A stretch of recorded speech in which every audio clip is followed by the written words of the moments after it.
വന്യജീവി ആക്രമണം. സാർ, ഈ സർക്കാരിൻ്റെ കാലത്ത് വന്യജീവി ആക്രമണങ്ങൾക്ക് നൽകുന്ന നഷ്ടപരിഹാരം വർദ്ധിപ്പിച്ചു. റാപ്പിഡ് റെസ്പോൺസ് ടീമുകൾ രൂപീകരിക്കുന്നതിനും മറ്റ് പ്രവർത്തനങ്ങൾ ഏകോപിപ്പിക്കുന്നതിനുള്ള വിഹിതം വർദ്ധിപ്പിച്ചു.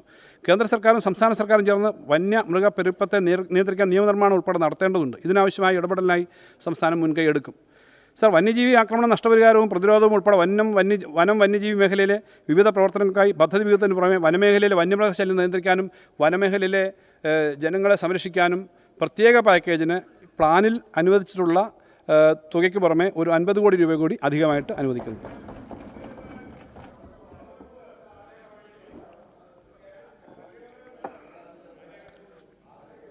നാട്ടുവൈദ്യം, പാരമ്പര്യ വൈദ്യം.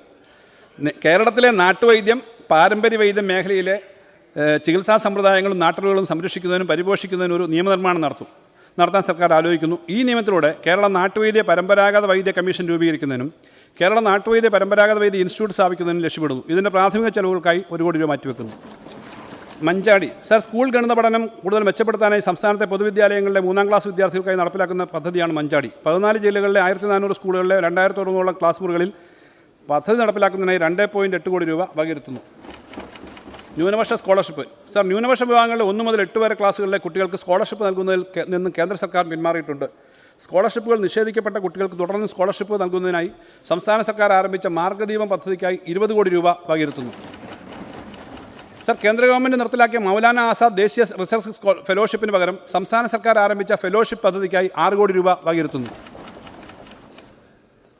സാർ, 5 വർഷത്തിനുള്ളിൽ കേരളത്തിലെ ഉന്നത വിദ്യാഭ്യാസ മേഖലയിലെ പട്ടികജാതി പട്ടികവർഗ വിദ്യാർത്ഥികളുടെ എൻറോൾമെൻറ്റ് ഇരട്ടിയാക്കും. Sabarimala master plan. ശബരിമലയെ രാജ്യത്തെ ഏറ്റവും മികച്ച തീർത്ഥാടന കേന്ദ്രമായി വികസിപ്പിക്കുന്നതിന് 1033.62 കോടി രൂപയുടെ ശബരിമല മാസ്റ്റർ പ്ലാൻ സർക്കാർ അംഗീകരിച്ചിട്ടുണ്ട്. ഇതിൽ ശബരിമല സന്നിധാനത്തിൽ വികസനത്തിനായി 778.17 കോടി രൂപയുടെയും പമ്പ മണപ്പുറത്തിന് വേണ്ടി 207.48 കോടി രൂപയുടെയും പമ്പ മുതൽ സന്നിധാനം വരെ നടപ്പാത വികസനത്തിന് വേണ്ടി 47.97 കോടി രൂപയുടെയും പദ്ധതികൾ ഉൾപ്പെടുന്നു.